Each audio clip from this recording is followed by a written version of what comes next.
আমরা শুধু দোষ প্রচারই করি না, দোষ খুঁজি। দোষ না করলেও দোষ দেয়, বিনা দোষে দোষ চাপাইয়া ফাঁসি দিয়েছে এমন আলেম বাংলাদেশে আছে না নাই? বিশ্ববিখ্যাত মুফাসসির প্রায় 40 বছর ধরে তামাম দুনিয়ায় কোরআনের তাফসীর করলো। উনার তাফসীর শুনে কত বেনামাজি নামাজি হলো, কত মদখোর মদ ছেড়ে দিল, কত জালেম জুলুম ছেড়ে দিল। উনার তাফসীর শোনার জন্য মানুষ পঙ্গপালের মতো দৌড়ায়া যেত। আমরা সবাই দলমত ভুলে যেতাম, অথচ উনাকে যুদ্ধাপরাধী বানাইলো, দর্শনকারী খুনি বানায়া যাবজ্জীবন জেল দিল। এই হলো আমাদের চরিত্র। মুহররমের 10 তারিখ আমাদের ঢাকা শহরে হাই হোসেন কইয়া একদল লোক তাজিয়া মিছিল করে। ওদেরকে আমরা কোন ধর্মের লোক বলি? শিয়া ধর্মের লোক বলি। তারা ইসলাম ধর্মের পরিচয় দেয়, কিন্তু আমরা বলি শিয়া। তাদের ভিন্ন ধর্ম এটা, প্রকৃত ইসলাম ধর্ম এটা না। যদিও সব শিয়াকে আমরা ইসলাম থেকে খারিজ করি না, কিন্তু শিয়াদের মাঝে একদল আছে যারা সরাসরি কুফরিতে লিপ্ত। হযরত আলী রাদিয়াল্লাহু তাআলা আনহুকে নবী মনে করে এমন শিয়াও আছে। এমন খারাপ শিয়া বলে জিবরিল আমিনকে আল্লাহ তাআলা ওহী নিয়ে আলীর কাছে পাঠাইছিল। জিবরিল ভুলে ওহী মুহাম্মদ ইবনে আব্দুল্লাহর উপর নাযিল করছে। কত বড় জালেম!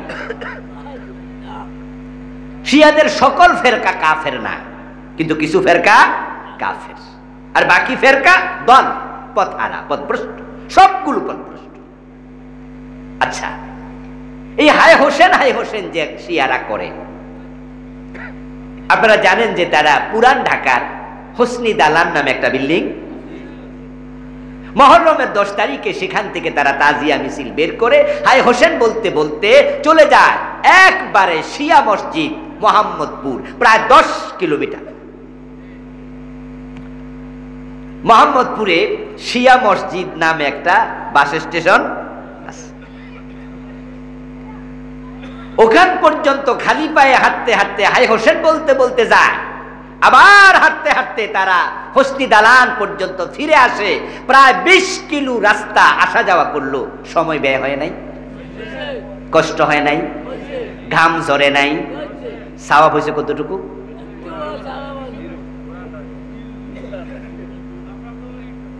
সওয়াব হয়েছে?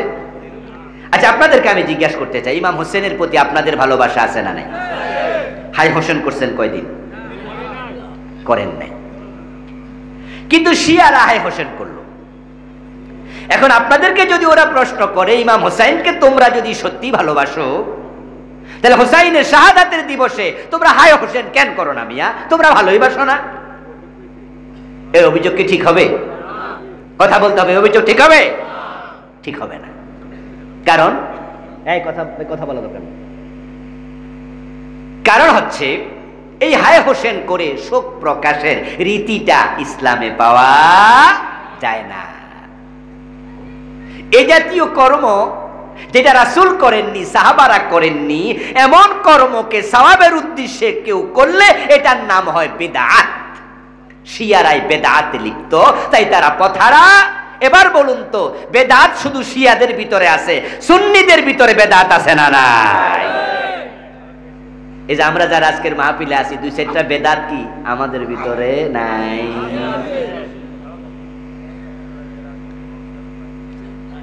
আমার প্রিয় ভাই, ভালো করে ওয়াজ শুনবেন আর নিজেকে খুঁজবেন। ওয়াজ অন্যের জন্য নয়, নিজের জন্য। হাদিসের ওয়াল কাইয়িসু মান দানা নাফসাহু ওয়া আমিলা লিমা বাদাল মাউত। সেই তো সচেতন, সেই তো চালাক, সেই ব্যক্তি তো সফল যে ব্যক্তি নিজের সমালোচনা করতে জানে, সতর্ক থাকে, আত্মসমালোচনা করে, নিজের দোষ নিজে খোঁজে এবং সংশোধিত হয়। রাসূল বলেন সে হলো চালাক মানুষ। আমরা নিজের দোষ খুঁজি না পাবলিকের দোষ খুঁজি? অন্যের দোষ খুঁজতে আল্লাহর নবী মানা করছেন। বরং প্রিয় নবীজি বলেছেন, অন্যের দোষ যদি কোনো কারণে তুমি দেখে ফেলো, কোনোভাবে তোমার নজরে পড়ে যায়, ওই দোষটা তুমি প্রচার করবা না গোপন করবা? রাসূলুল্লাহ সাল্লাল্লাহু আলাইহি ওয়াসাল্লামের হাদিস শুনবেন আর মানবেন, বুঝবেন। ক্বালান নবী সাল্লাল্লাহু আলাইহি ওয়াসাল্লাম, মান সাতারা মুসলিমান সাতারাহুল্লাহু ইয়াউমাল কিয়ামা। আমার রাসূল বলেন, যে ব্যক্তি মুসলমানের দোষ গোপন করে, কিয়ামতের দিন আল্লাহ তার আমলের দোষগুলো গোপন করবে।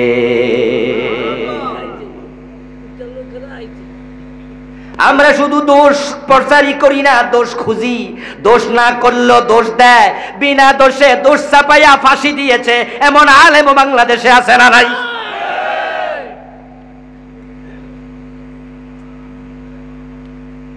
ঘরের মাঝে দোষ চাপাইয়া দিছে, তারপরে ফাঁসিতে ঝুলাইয়া দিছে।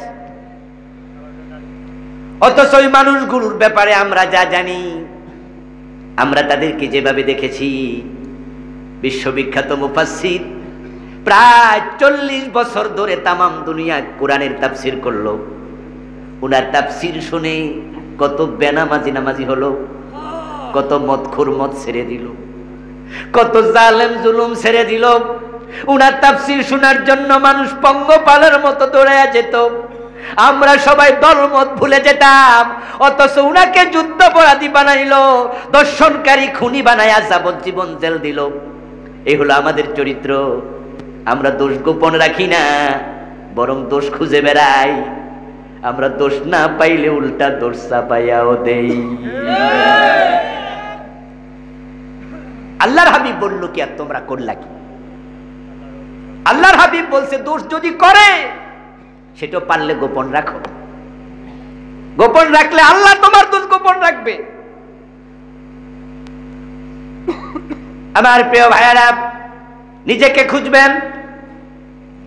যেই বেদাত করছে আজকে শিয়ারা, আয় হোসেন বলছে, আয় হোসেন বলছে, আমরা তাদেরকে জিজ্ঞাসা করতে চাই, রাসূলুল্লাহ সাল্লাল্লাহু আলাইহি ওয়াসাল্লামের নাতি হুসাইন কারবালার মাঠে শহীদ হলো 61 হিজরিতে। কত হিজরিতে? আল্লাহর হাবিব সাল্লাল্লাহু আলাইহি ওয়াসাল্লামের নাতি যখন শহীদ হয় হুসাইন, তখন রাসূলুল্লাহ সাহাবারা অনেকে জীবিত ছিল। আব্দুল্লাহ ইবনে আব্বাস জীবিত, কোরআনের সবচেয়ে বড় মুফাসসির যিনি। আব্দুল্লাহ ইবনে ওমর জীবিত, ওমরের ছেলে। আব্দুল্লাহ ইবনে মাসউদ জীবিত। আল্লাহর হাবিবের সর্বশেষ সাহাবী আবু তুফাইল রাদিয়াল্লাহু তাআলা আনহু ইন্তেকাল করেছেন 101 হিজরিতে। 61 হিজরিতে ইমাম হুসাইন শহীদ হলো। 40 বছর পর্যন্ত সাহাবারা জীবিত। আচ্ছা, হুসাইন যে বছর শহীদ হয়, পরের বছরে কি 10ই মুহররম আসে নাই? তো কয়জন সাহাবী হাই হোসেন করছে? দলিল দাও। এই যে 40টা বছর সাহাবারা জীবিত ছিল, 40 বছরে কয়জন সাহাবী তোমাদের মতো হাই হোসেন করে তাজিয়া মিছিল করে বুক থাপড়াইছে? একটা দেখাও। এবার আপনাদের কাছে প্রশ্ন করছি, জবাবটা আপনারা দেবেন। ইমাম হুসাইনের প্রতি ভালোবাসা শিয়াদের বেশি না রাসূলের সাহাবীদের বেশি? তাহলে কোন সাহাবী হাই হোসেন করে নাই, তোমরা করলা। মায়ের সে মাসির দরদ বেশি। এবার বলুন তো, সাহাবারা কেন হাই হোসেন করলো না? তার কারণ শুনুন। রাসূলুল্লাহ সাল্লাল্লাহু আলাইহি ওয়াসাল্লামের সন্তান ছিল 7 জন। কয়জন? 4 জন মেয়ে। কি যোগ বাকিটা নিজেরা করে না? 4 জন মেয়ে আর 3 জন কি? তার মাঝে 6 জন মারা গেছে রাসূলের জীবদ্দশায়। ফাতেমাতুজ জাহরা রাদিয়াল্লাহু তাআলা আনহা ব্যতীত বাকি 6 সন্তান রাসূল নিজ হাতে কবর দিয়েছে। 3 জন ছেলে মারা গেল, 3 জন মেয়ে মারা গেল। এবার বলুন তো, সন্তানের প্রতি প্রিয় নবীর ভালোবাসা আছে না নাই? তো উনি হায় কুলসুম, হায় জয়নাব, হায় রুকাইয়া কয়দিন করছে? বরং রাসূলুল্লাহ সাল্লাল্লাহু আলাইহি ওয়াসাল্লাম বলেছেন, যে ব্যক্তি কারো মৃত্যুতে বুক থাপড়াবে, জামা ছিঁড়বে, মাথার চুল ছিঁড়বে, ওই ব্যক্তির সাথে আমার কোনো সম্পর্ক নেই।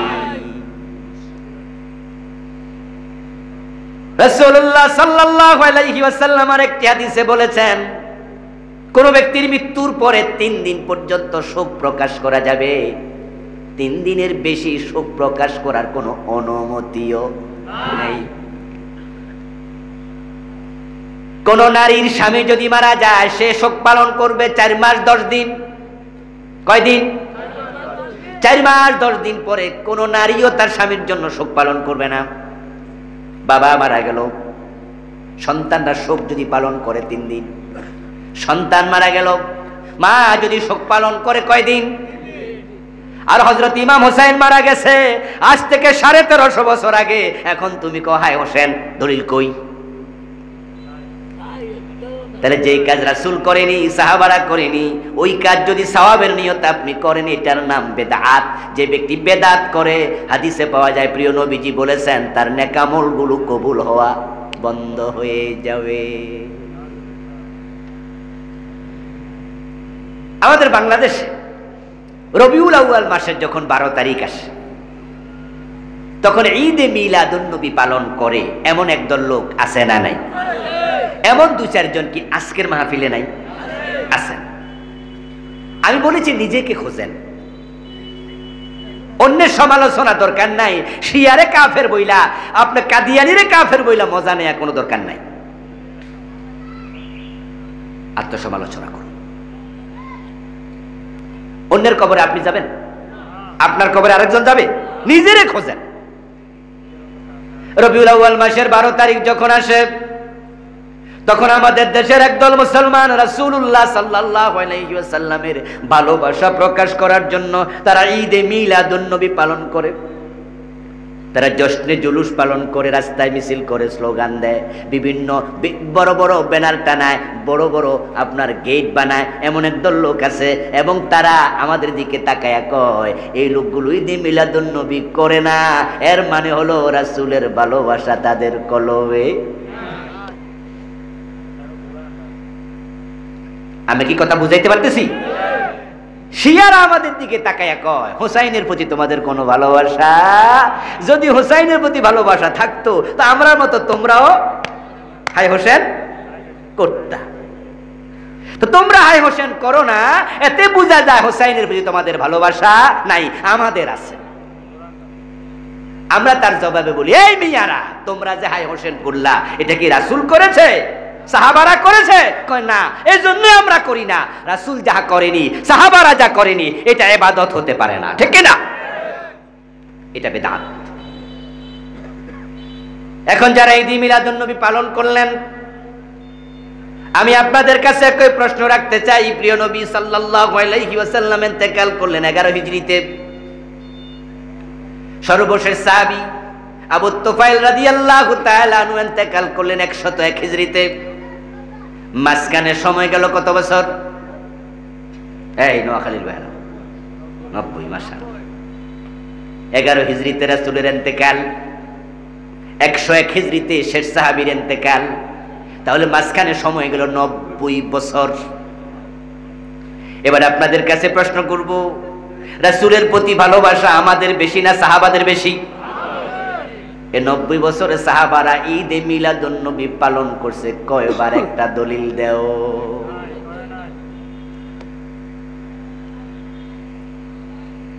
রাসূলের সাহাবারা হাই হোসেন করেনি, আমরাও করি না। রাসূলের সাহাবারা ঈদে মিলাদুন নবী পালন করে নাই, তা আমরা যারা সুন্নাহ ফলো করি আমরা ঈদে মিলাদুন নবী পালন করি না। কারণ কি বুঝেন? ও প্রিয় ভাই, রাসূলুল্লাহ সাল্লাল্লাহু আলাইহি ওয়াসাল্লাম নিজে তো নবুয়তের জিন্দেগিতে বেঁচে ছিলেন 23 বছর। উনার টোটাল হায়াত হলো 63, নবুয়ত কাল কত? 23। এই 23 বছরে রাসূল নিজে কি কোনোদিন নিজের জন্মদিবস পালন করছে? আচ্ছা, আপনারা যারা আমার সামনে আছেন আপনারা কি আপনাদের জন্মদিবস পালন করেন? আপনার মা বাবার? কারণ এটা ইসলামে। আমার প্রিয় ভাইরা ভালো করে শুনুন, রাসূলুল্লাহ সাল্লাল্লাহু আলাইহি সাল্লাম কোনোদিন নিজের জন্মদিবস পালন করেন নাই।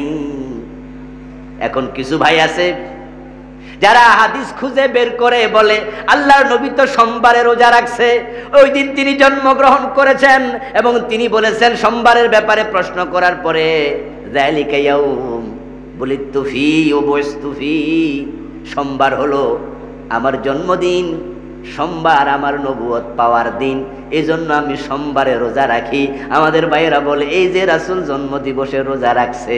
এবার আমার প্রশ্ন, সোমবার এক বছরের মাঝে কতবার আইছে? কমপক্ষে 52 বার। 52 সপ্তাহ এক বছর নাকি? ভুল বলি নাই তো? তো প্রতি সপ্তাহে একবার মঙ্গলবার আসেনি? তো রাসূলের জন্ম কি প্রতি সোমবার হয়েছিল? এক নম্বর প্রশ্ন, বুঝেন কিন্তু। দ্বিতীয় প্রশ্ন হলো, আল্লাহর হাবিব যদি উনার দিবসটাকে সেলিব্রেট করেন জন্ম দিবস রোজা রাখার মাধ্যমে, তাহলে আমাদের উচিত হলো ওই দিন রোজা রাখা। কিন্তু যারা ঈদে মিলাদুন্নবী পালন করে সেদিন রোজা রাখে না খেচুড়ি খায়, তো কেমনে মিলল? এখন এই লোকগুলো আমাদের দিকে আঙ্গুল তোলে, বলে তোমরা রাসূলকে ভালোবাসো না। আসলে বাংলাদেশের ইসলামটা আমাদের কাছে হয়ে গেল যে যেমন বলে তেমন ইসলাম। মোটেও নাম, ইসলাম শিখতে হবে কোরআন এবং হাদিস থেকে। কোরআন হাদিসের বাইরে ইসলাম খোঁজা যাবে না। কিছু লোক কিছু যুক্তি দেবে, কিছু কথা বলবে, আর আপনি শুনে বলবেন মনে হয় এটা ঠিক, ওই হুজুরটা শুনে কয় মনে হয় এইটাই ঠিক। এটা তো ইসলাম না। আজগবে কিছু কথা মানুষ শোনাবে, আর আপনি দ্বিমত করলে আপনাকে গালিগালাজ শুরু করে দেবে। ইসলামটা হয়ে গেল প্রত্যেকের নিজস্ব গোত্রীয় সম্পদ। তা আমার গোত্র, আমার চিন্তা, আমার চেতনার সাথে মিলবে না, তখন আমি গালিগালাজ শুরু করব। আলেম ওলামারা পর্যন্ত আরেক আলেমের নিন্দা করে, গালিগালাজ করে, মাহফিলগুলোতে এসে পর্যন্ত শ্রোতারা জি বলে চিৎকার দেয়। আমি আশ্চর্য হয়ে যাই তাদের কথা শুনে। আপনার যুক্তির নাম ইসলাম না কোরআন হাদিসের নাম ইসলাম? যুক্তি দিচ্ছে। এই ভাইয়েরা, শ্রোতা ভাইয়েরা, রাসূলের জন্মে আপনারা বেজার না খুশি? কথা বলেন, বেজার না খুশি?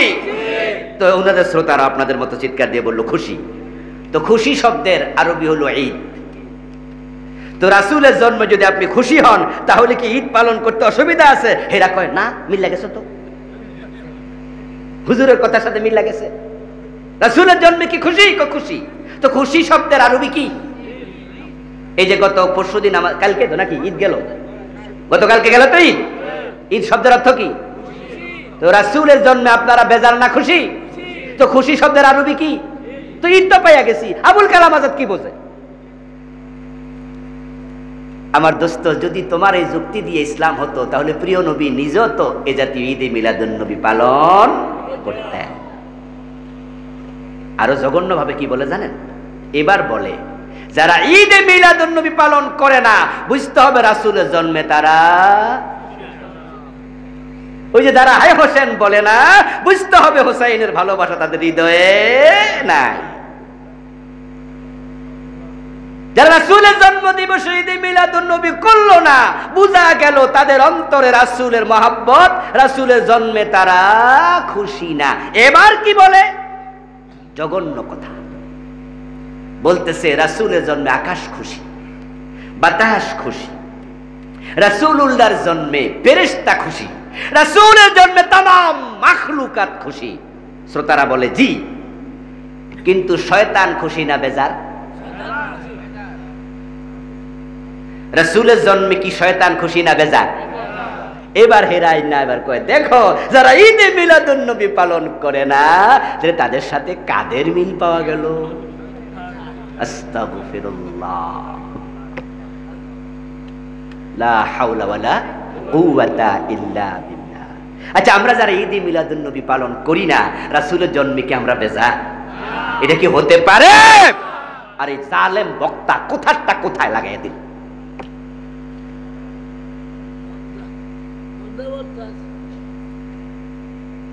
সুবহানাল্লাহ, সুবহানাল্লাহ। ইসলামকে প্রত্যেকে নিজের সম্পদ বানিয়ে নিয়েছে, যা মন চায় তা বলছে। আল্লাহর হাবিব সাল্লাল্লাহু আলাইহি ওয়াসাল্লাম এবং সাহাবায়ে কেরাম যা করেননি তা ইবাদত নয়, এটাই বিদআত। প্রিয় নবী সাল্লাল্লাহু আলাইহি ওয়াসাল্লাম জিকির করতেন সবচেয়ে বেশি। হাদিসে পাওয়া যায়, কানা রাসূলুল্লাহ সাল্লাল্লাহু আলাইহি ওয়াসাল্লাম ইয়াযকুরুল্লাহ ফি কুল্লি আহইয়ানিহি প্রিয় নবী তার সব সময় 24 ঘন্টা জিকিরে লিপ্ত থাকতেন। সুবহানাল্লাহ। সব সময় জিকির করতেন। এবার বলুন তো, আল্লাহর হাবিবের যে জিকরে লিসানি ছিল, জিকরে আমলি ছিল, কাজের জিকির, মুখের জিকির, এই জিকরে লিসানি কোন শব্দে রাসূল জিকির করতেন? জিকিরের শব্দগুলো হাদিস শরীফে আছে না নাই? আল্লাহর হাবিব কিভাবে থুতু ফেলতেন সেটা কি আছে? কিভাবে ঘুমাতেন সেটা কি হাদিসে আছে? কোন হাতে খেতেন সেটা কি আছে? কোন পায়ে টয়লেটে ঢুকতেন সেটা কি হাদিসে আছে? রাসূলের 24 ঘন্টার রুটিন হাদিসে। এখন প্রিয় নবীর জিকিরের শব্দ কি? সুবহানাল্লাহ, আলহামদুলিল্লাহ, আল্লাহু আকবার, লা ইলাহা সুবহানাল্লাহি ওয়া বিহামদিহি সুবহানাল্লাহিল আযীম, আশহাদু আল লা ইলাহা ইল্লাল্লাহু ওয়াহদাহু লা শারীকা লাহুল মুলকু ওয়া লাহুল হামদ। এই জাতীয় আরো আছে প্রিয় নবীর জিকিরের আলফাজ, প্রতিটা শব্দ হাদিসের কিতাবে আছে। এখন আমরা যখন জিকির করব, রাসূল যে শব্দে করেছেন আমরা কি সেগুলো রাখবো নাকি নতুন করে বানাবো? আচ্ছা, নতুন জিকিরের শব্দ বানাইয়া জিকির করতে রাজি আছেন এমন কেউ কি এখানে আছেন? কারণ রাসূল যাহা করেননি, সাহাবারা যা করেননি, সেটা ইবাদত হতে পারে না। এবার বলুন তো, বিশ্বনবী নিজে ইল্লাল্লাহ জিকির করছেন কয়বার?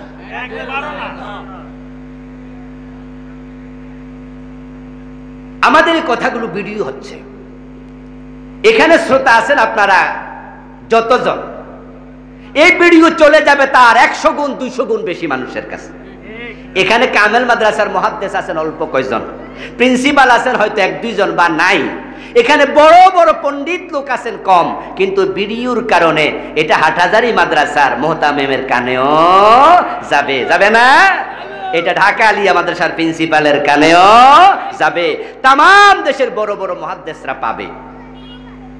আমি সকলের জ্ঞাতার্থে বিনয়ের সাথে বলছি, রাসূলুল্লাহ সাল্লাল্লাহু আলাইহি ওয়াসাল্লাম ইল্লাল্লাহ জিকির জীবনে একবারও করেন।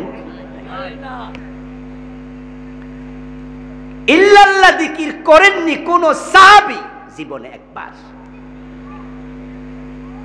এই কথাগুলো আমার না, গবেষকদের কথা, মুহাদ্দিসদের কথা। আমিও বেদাত নিয়ে বই লিখেছি, শিরক নিয়ে বই লিখেছি। আমার লেখা বই এখানে আছে, আমি 7টা বই লিখছি। এই বেদাত নিয়ে বই লিখতে গিয়ে ইল্লাল্লাহ জিকির প্রসঙ্গে যখন আমি লিখি, লেখার আগে আমি অনেক গবেষণা তত্ত্ব তালাশ করেছি, খুঁজেছি। বড় বড় আলেম যারা জীবিত আছে তাদের কাছে ফোন করেছি, জানতে চেয়েছি ইল্লাল্লাহ জিকির বাংলাদেশে চালু আছে, প্রায় দরবারের পীর সাহেবরা করে, মুরিদরা করে, আমি হাদিসে পাইলাম না। কেন নাই? নাকি আমার ইলমের কমতি?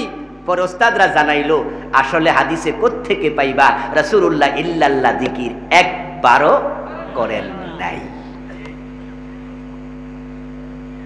قال النبي صلى الله عليه وسلم افضل الذكر لا اله الا الله। প্রিয় নবী বললেন সবচেয়ে সেরা জিকির হলো লা ইলাহা ইল্লাল্লাহ।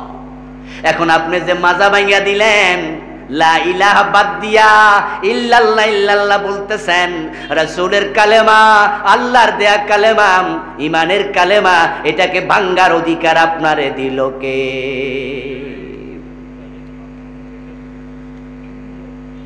ওই শিয়ারা বেদাত করে, তাই শিয়াদের বাতিল দল বলছেন, তাদেরকে আপনি বলছেন তারা বাদ। ও বন্ধু, মাদার তেরেসা শিরিক করেছে, তাই বললেন মাদার তেরেসার আমল বাদ। কাদিয়ানীরা কুফরি করছে, কাদিয়ানীদের আমল বাদ। এখন ওই কুফর, ওই শিরিক, ওই বেদাত যদি আপনার ভিতরে পাওয়া যায়, আপনার আমল বাদ হওয়ার সম্ভাবনা আছে না নাই?